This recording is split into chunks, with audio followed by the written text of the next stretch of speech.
जय सिया राम दोस्तों, कैसे हैं आप सब। मैं आप सबका अपने YouTube चैनल में दिल से बहुत बहुत स्वागत करती हूँ। दोस्तों, आज मैं आपको राम मंदिर की पूरी कहानी सुनाने जा रही हूँ, तो चलिए स्टार्ट करते हैं। भगवान राम की नगरी अयोध्या में 22 जनवरी को श्री राम मंदिर में रामलला की प्राण प्रतिष्ठा है। मंदिर के उद्घाटन के साथ ही अयोध्या में बना राम मंदिर भारत समेत दुनिया भर में फैले हिंदुओं के लिए आस्था का बड़ा केंद्र बनकर उभरेगा। आज जो भव्य राम मंदिर आकार ले रहा है, उसके पीछे दशकों तक चली लंबी कानूनी लड़ाई है।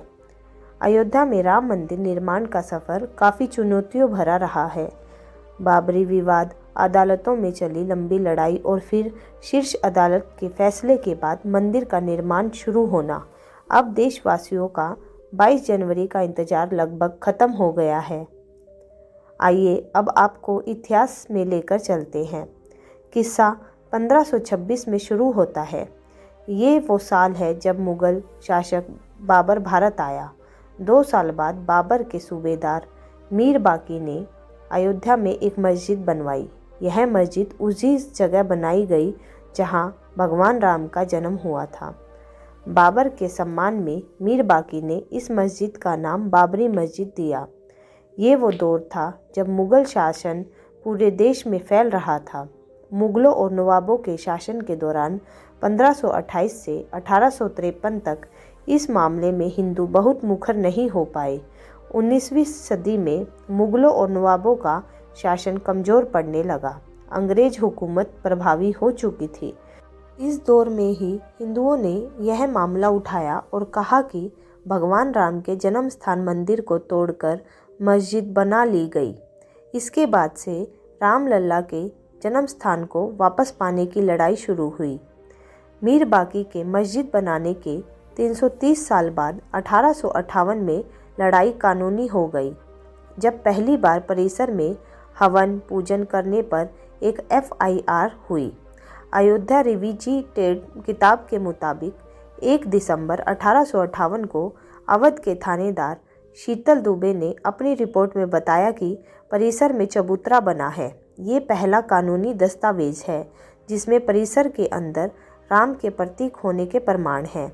इसके बाद तारों की एक बाड़ खड़ी कर विवादित भूमि के आंतरिक और बाहरी परिसर में मुस्लिमों और हिंदुओं को अलग अलग पूजा और नमाज की इजाज़त दी गई। 1858 में हुई घटना के 27 साल बाद 1885 में राम जन्मभूमि के लिए लड़ाई अदालत पहुंची, जब निर्मोही अखाड़े के महंत रघुबर दास ने फैजाबाद के न्यायालय में स्वामित्व को लेकर दीवानी मुकदमा दायर किया। दास ने बाबरी ढांचे के बाहरी आंगन में स्थित राम चबूतरे पर बने अस्थायी मंदिर को पक्का बनाने और छत डालने की मांग की।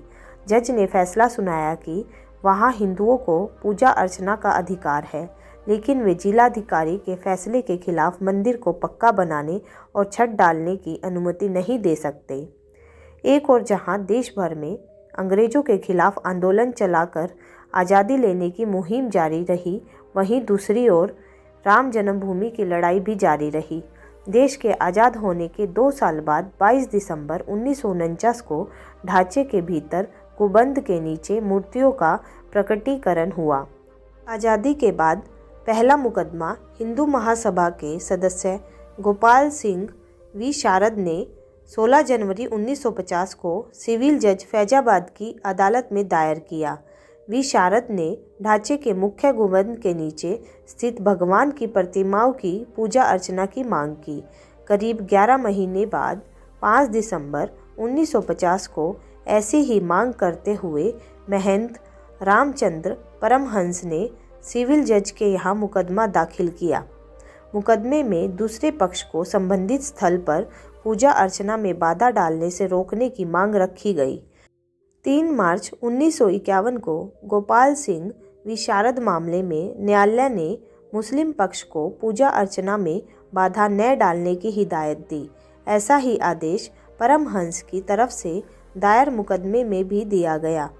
17 दिसंबर 1959 को रामानंद संप्रदाय की तरफ से निर्मोही अखाड़े के 6 व्यक्तियों ने मुकदमा दायर कर इस स्थान पर अपना दावा ठोका।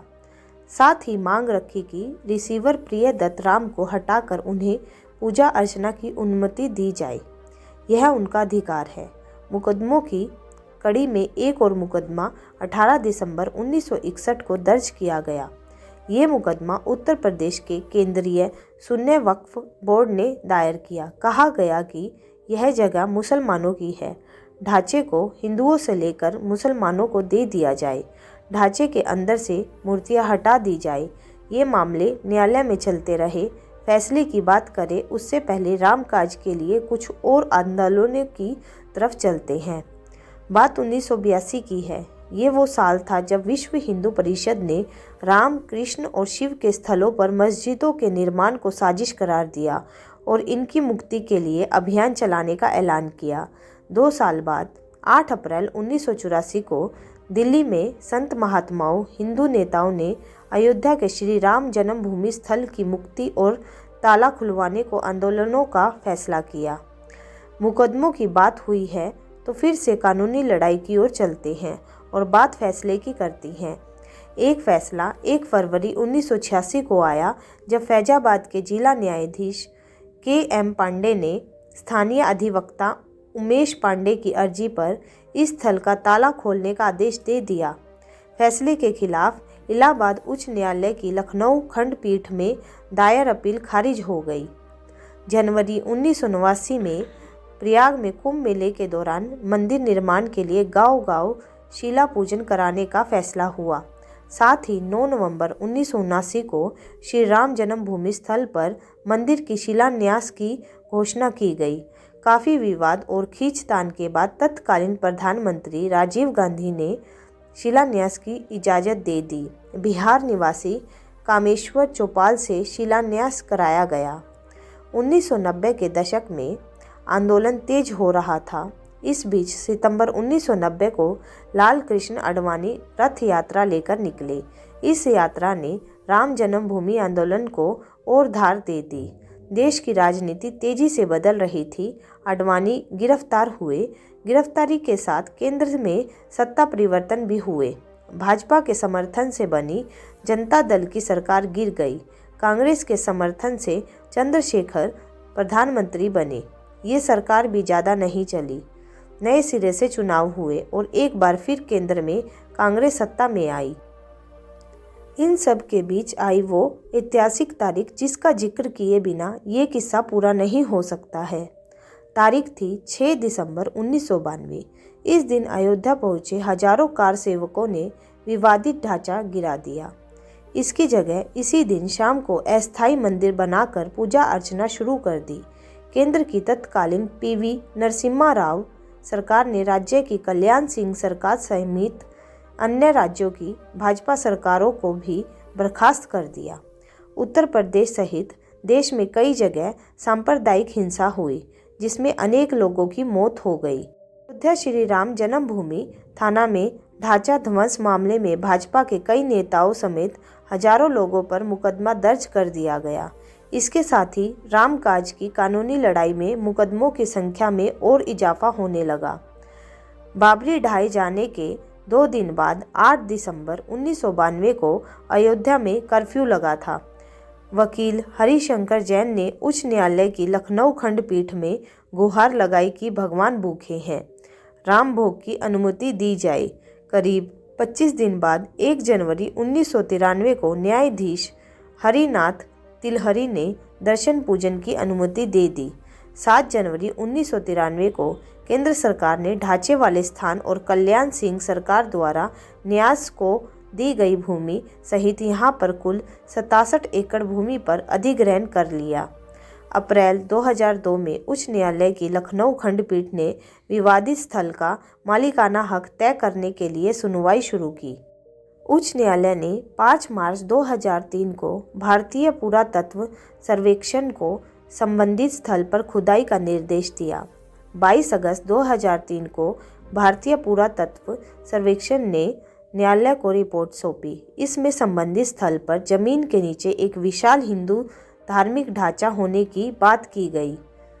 30 सितंबर 2010 को इलाहाबाद उच्च न्यायालय ने इस स्थल को तीनों पक्षों श्री राम लल्ला विराजमान निर्मोही अखाड़ा और सुन्नी सेंट्रल वक्फ बोर्ड में बराबर बराबर बांटने का निर्देश दिया। न्यायाधीशों ने बीच वाले गुंबद के नीचे जहां मूर्तियां थी उसे जन्म स्थान माना।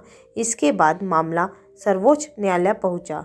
21 मार्च 2017 को सर्वोच्च न्यायालय ने मध्यस्थता से मामला सुलझाने की पेशकश की।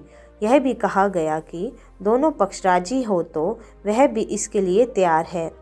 अयोध्या में राम जन्मभूमि की लड़ाई अब देश की सर्वोच्च अदालत तक पहुंच चुकी थी। 21 मार्च 2017 को सर्वोच्च न्यायालय ने मध्यस्थता से मामला सुलझाने की पेशकश की। यह भी कहा गया कि दोनों पक्ष राजी हैं तो वह भी इसके लिए तैयार है। 6 अगस्त 2019 को सर्वोच्च न्यायालय ने प्रतिदिन सुनवाई शुरू की। 16 अक्टूबर 2019 को सर्वोच्च न्यायालय में सुनवाई पूरी हुई और कोर्ट ने फैसला सुरक्षित रख लिया। इससे पहले 40 दिन तक लगातार सुप्रीम कोर्ट में सुनवाई हुई।